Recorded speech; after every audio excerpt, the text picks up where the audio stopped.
In this slideshow, I will teach you how to turn purple cabbage into an indicator for pH, for the acidity or basicity of a substance. This is a purple cabbage.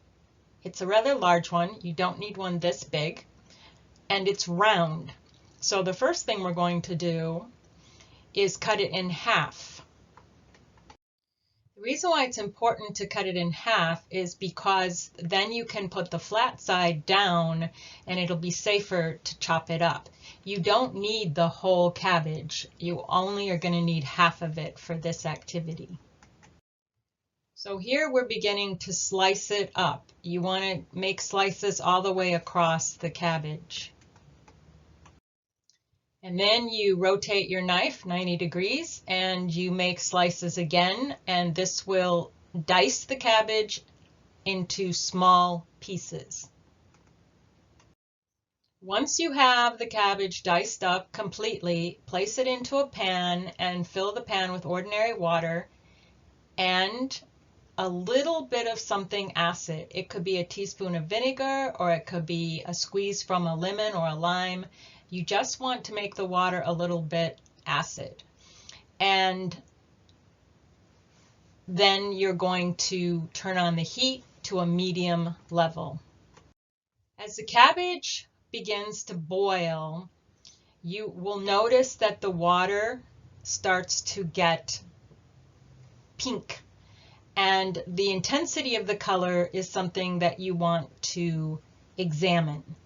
You want to continue to cook the cabbage until its color seems kind of washed out and the color has gone into the water.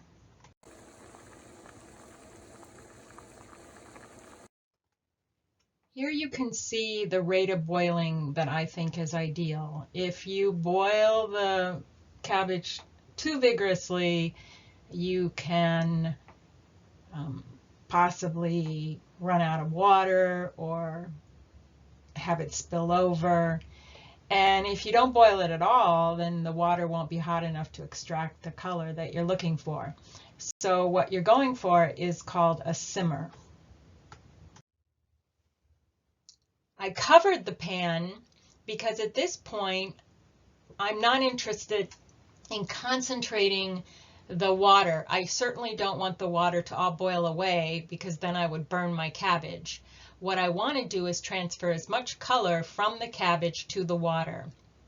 You can see the condensation on the lid, and this means that the water is hitting the lid, the steam is hitting the lid, condensing back into water and dripping back into the pan.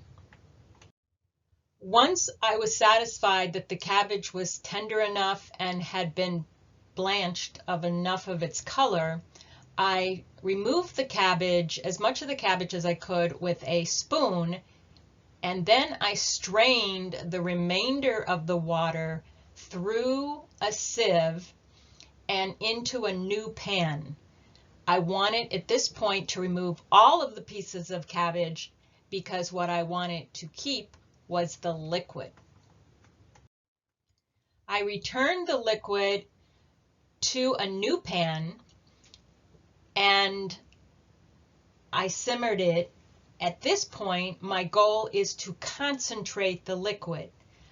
I reduced the volume of the liquid by half.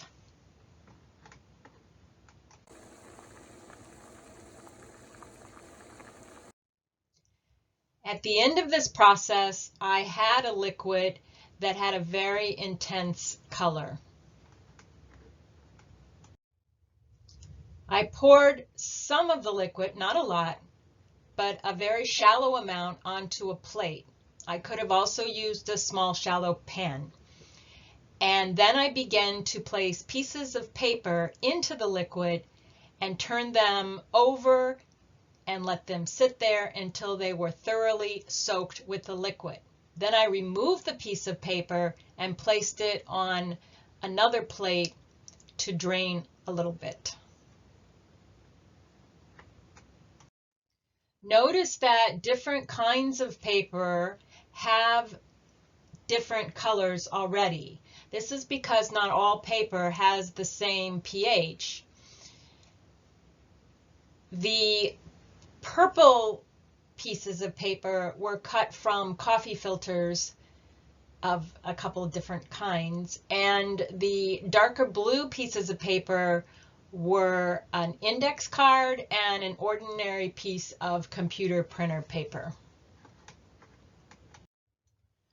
Once I had placed all of my paper onto the plate, I then separated each piece of paper out onto paper towels to dry. And you can see that even in one piece of paper, there's a variety of color. You're going to want to save the rest of your cabbage juice indicator. You can place it in a bottle and put the bottle into your refrigerator, and it will keep for a few weeks.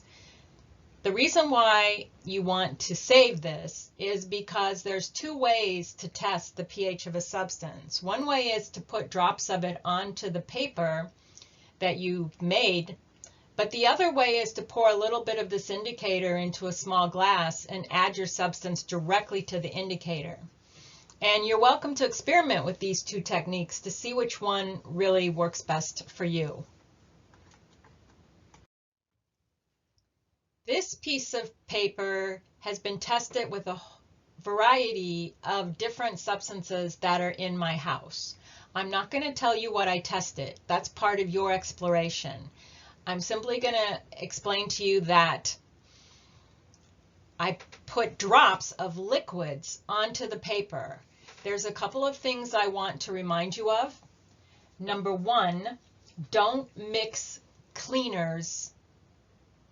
Don't mix cleaners. If you want to test cleaners, test each cleaner on a separate sheet of paper. You can certainly cut these papers up into smaller pieces. Number two, this is not designed for testing oils or organic substances. This kind of pH testing is primarily for substances that are water-based. So keep that in mind when you choose the substances you want to test.